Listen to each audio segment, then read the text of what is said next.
Salut à tous, c'est Day One. Aujourd'hui, on se retrouve pour une nouvelle vidéo et on part enfin du côté de chez Marvel après plusieurs vidéos du côté de chez DC. Et on va parler d'un personnage que j'adore et surtout un personnage emblématique et hyper important du côté de chez Marvel, évidemment Captain America.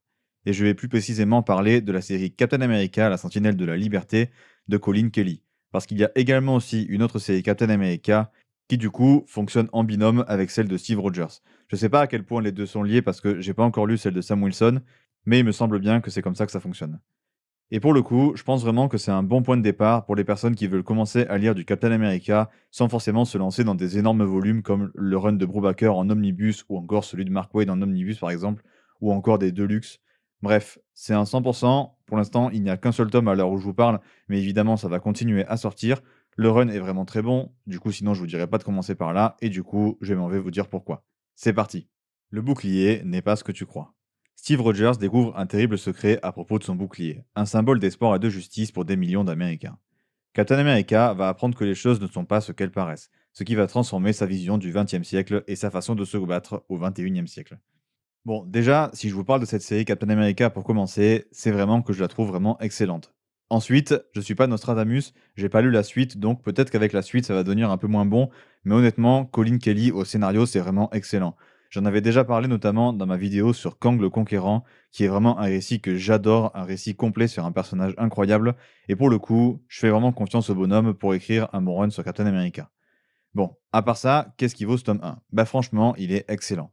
Déjà, le récit est rempli d'action et de suspense. C'est clairement une des caractéristiques principales des comics Captain America, et pour le coup, ici, c'est bien géré, il y a des bons retournements de situation. Franchement, le récit nous tient en haleine vraiment de manière continue durant tout son tome. Et ça, franchement, c'est plutôt cool. Du coup, on suit les aventures de Captain America qui, en plus d'être passionnantes, tiennent du coup, comme je l'ai dit, un rythme incroyable et qui est vraiment très fluide. Et pour le coup, ça, c'est une des forces de Colin Kelly. C'était déjà le cas dans son Kang le Conquérant. Franchement, toutes ces lectures sont super fluides et surtout, en fait, il arrive à nous en dire juste assez pour nous concerner et nous donner de la curiosité et surtout, il nous distille les informations au fur et à mesure, ce qui permet vraiment de rester dans le récit tout le long. C'est vraiment l'inverse de certains auteurs qui, du coup, balancent tout d'un coup et du coup, on n'a plus vraiment envie de suivre la suite. Là, Colin Kelly ne fait pas cette erreur et pour le coup, en tout cas sur le tome 1, ça fonctionne super bien.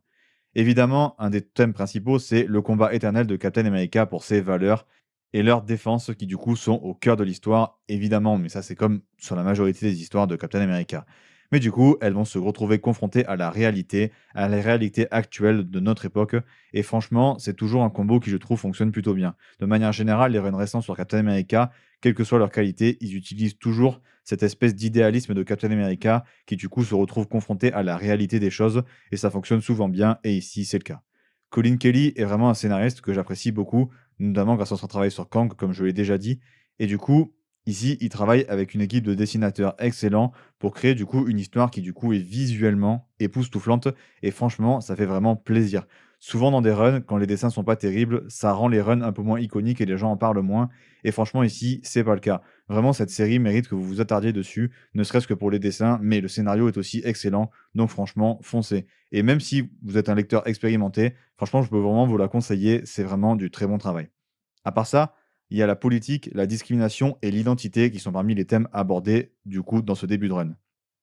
De manière plus ou moins frontale et plus ou moins directe selon les thèmes, mais en gros, il y a ça. Forcément, ça reprend le contexte politique actuel, donc on est dans une Amérique fracturée, et évidemment, ça impacte Steve, ça impacte la façon dont il doit gérer ses affaires, ça impacte son image, ça impacte son importance et tout. Franchement, c'est toujours aussi pertinent et intéressant de voir Steve agir dans une Amérique fracturée, donc une Amérique actuelle. Les nombreux défauts de l'Amérique au niveau politique sont souvent bien mis en exergue d'ailleurs par le scénariste, et pour le coup, ça fonctionne vraiment super bien. Et ça permet du coup de nuancer le récit, toujours plus nuancer le récit. Et pour le coup, j'en profite pour en remettre une couche, mais pour ceux qui se lancent pas dans Captain America parce qu'ils pensent que c'est un personnage qui va juste défendre les valeurs de l'Amérique, etc., qui va du coup prendre parti tout ça, c'est pas le cas. En fait, Captain America, c'est un personnage qui certes a les symboles de l'Amérique sur son costume et sur son bouclier, mais pour le coup, c'est un personnage qui défend juste l'humain en général. C'est pas du tout le capitaine de l'Amérique, c'est le capitaine du monde. C'est juste que tout porte à croire que c'est pas le cas quand on lit pas de comics Captain America, mais je peux vous garantir que sur tous les comics Captain America et surtout sur les comics récents, clairement, le personnage est là pour défendre des bonnes valeurs, des valeurs humaines, des valeurs d'entraide. Il défend pas les valeurs de l'Amérique au sens large. C'est pas du tout le principe du personnage. Et franchement, si vous vous reteniez de lire des comics Captain America de peur d'un côté trop patriotique, franchement, vous vous trompez. Lisez des trucs qui datent d'il y a moins de 25-30 ans, je dirais. Je suis pas un expert, mais je pense que c'est dans ces eaux-là. Et franchement, vous allez vous régaler et le côté patriotique ne va pas du tout vous sortir par les yeux, quoi. À part ça, les scènes d'action servent à merveille le propos et arrivent toujours dans des bons timings, c'est plutôt cool. Le symbole d'ailleurs que représente le bouclier est parfaitement montré et surtout parfaitement exploité au travers d'un espèce de retournement de situation qui fonctionne pour le coup plutôt bien et laisse du coup de la marge pour la suite du run. L'humour à part ça est vraiment cool, mais il est surtout super bien dosé et ne parasite pas du tout l'histoire. Et en fait, le run part d'un principe simple, c'est que on part sur des bases simples, avec une sorte de retour à la vie normale pour Steve au début du run. Il retrouve même son ancien appartement. En fait, il vit la vie d'un Américain lambda et côtoie des gens lambda dans un endroit lambda. Le but étant, du coup, de le rapprocher le plus du peuple, ce qu'il est à la base en fait. Et du coup, une fois ce premier numéro installé, à la fin de ce premier numéro, il y a une excellente fin qui, du coup, pose un énorme mystère et c'est vraiment ça la base du run. Le run paraît vraiment super ambitieux et joue beaucoup, du coup, sur les mystères et sur le suspense. Et du coup, il va améliorer le lore de Captain America ou du moins le renverser. Il va retourner la table pour en fait essayer de proposer quelque chose de nouveau, de frais et ça fonctionne plutôt très bien. On ressent vraiment dans le récit cette espèce d'ambition de Colin Kelly et franchement, niveau écriture, c'est vraiment agréable et du coup, on sent une réelle envie de bousculer l'ordre établi et d'écrire une histoire qui va rester dans les mémoires. Est-ce que ce sera le cas? Ça, on peut pas le dire pour tout de suite, mais pour le coup, ça part bien. C'est vachement intelligent également, avec pas mal de concepts et d'idées qui sont plutôt cool. Et on est en fait sur une espèce de complot d'envergure titanesque et qui s'étend sur un temps super long. C'est hyper plaisant et ça fonctionne foutrement bien. J'arrête pas de le répéter, mais l'ambition du récit fait, je trouve, une vraie différence avec beaucoup de récits Captain America.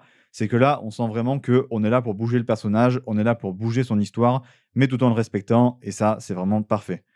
Évidemment, la relation entre Steve et Bucky est au centre de l'histoire et ça, c'est vraiment trop cool. C'est toujours une relation qui est hyper intéressante. Elle a été bien développée évidemment dans le MCU, mais de manière générale dans les comics et surtout dans le run de Brubaker, c'est une relation qui fonctionne super bien et qui du coup mérite tout le temps d'être plus développée parce qu'elle est trop cool tout simplement quoi. Aussi, si vous avez peur que les runs Captain America parlent trop de politique, évidemment, c'est souvent le cas. Ici, le run en parle beaucoup, mais il le fait de manière, je trouve en tout cas, vraiment intelligente et intelligible. Franchement, je pense que ça vous dérangera pas dans la façon dont c'est traité, parce que c'est quand même plutôt subtil et ça fonctionne plutôt bien.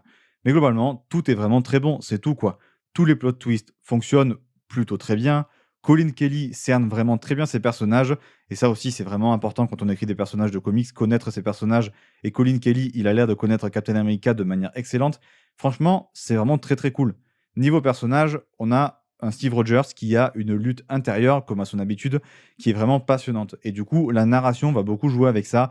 On a également une super mise en avant de la galerie très fournie des personnages de l'univers de Captain America, qui sont tous vraiment passionnants. Il y a vraiment plein de super personnages. Évidemment, je les aime pas tous, je vais pas vous mentir. Mais pour le coup, il y en a vraiment des excellents. C'est une super galerie de méchants et une super galerie de personnages. Et ici, elle est bien mise en avant. Les dialogues sont forts et captivants, ce qui ajoute également une certaine profondeur, je dirais, et une nuance surtout à tous les personnages. Et ça va vraiment être important, vu les prises de parti de tous les personnages du récit. Il faut vraiment qu'ils soient bien écrits pour qu'on comprenne bien leur motivation, et jusqu'à présent, c'est vraiment le cas. Son courage également à Steve Rogers, sa capacité à diriger et surtout son cœur pur est vraiment mis en avant. Ça vraiment sa capacité à être digne de confiance, à être vraiment quelqu'un sur qui on peut se reposer et à qui on peut vraiment faire confiance sur ses valeurs. C'est vraiment quelque chose qui est hyper important pour Steve Rogers et ici c'est bien en avant. Évidemment, j'ai parlé de la relation entre Steve et Bucky, mais la relation entre Steve et Sam est toujours un pur plaisir à voir, hein. Franchement, ça me régale. Encore plus quand les deux sont Captain America ensemble, ce qui pour le coup est le cas en ce moment, et ça, c'est trop cool. Le soldat d'hiver aussi est un personnage vraiment très important, mais je peux pas vraiment vous dire pourquoi ni les raisons qui font que c'est le cas, parce que du coup ça serait du spoil, mais le personnage est vraiment super bien travaillé et fonctionne super bien, et il a le droit à évidemment un retournement de situation plutôt inattendu et plutôt cool je trouve en tout cas. Je suis pas non plus le plus grand expert du personnage, mais j'ai franchement bien aimé. Évidemment, les acquis de Steve vont être complètement bouleversés, dû à ce que je disais sur l'ambition du run et l'envie de retourner à la table de Colin Kelly, qui se sent vraiment au travers de ces pages. Et franchement, c'est cool. On a un Steve qui va du coup être un peu perdu, en fait, même peut-être complètement perdu. Et c'est vraiment cool de le voir remis en question comme ça fonctionne vraiment bien. Mais aussi, il y a les personnages secondaires brillent, même avec très peu de dialogue. Ils sont pas forcément ultra présents, mais quand ils sont là, ça fonctionne. Et ça, c'est vraiment la preuve des grands auteurs, je trouve. Peggy Carter est présente aussi et a le droit à un potentiel twist qui est vachement cool. On pourra peut-être voir la suite, du coup, dans la suite du run, mais franchement, pour l'instant, ce qui est promis est vraiment pas mal. Bucky, d'ailleurs, aussi, comme je l'ai dit, est vraiment bien travaillé sur le même axe qu'avait pris notamment Brubaker dans son exceptionnel run dont j'ai parlé et que vous devez absolument de lire, avec notamment la culpabilité et le besoin de se racheter de son passé au centre du discours sur le personnage, en fait, de son envie d'évoluer. Ça part vraiment très bien. Je vous conseille vraiment ce run et aussi, surtout, aux néophytes du coup.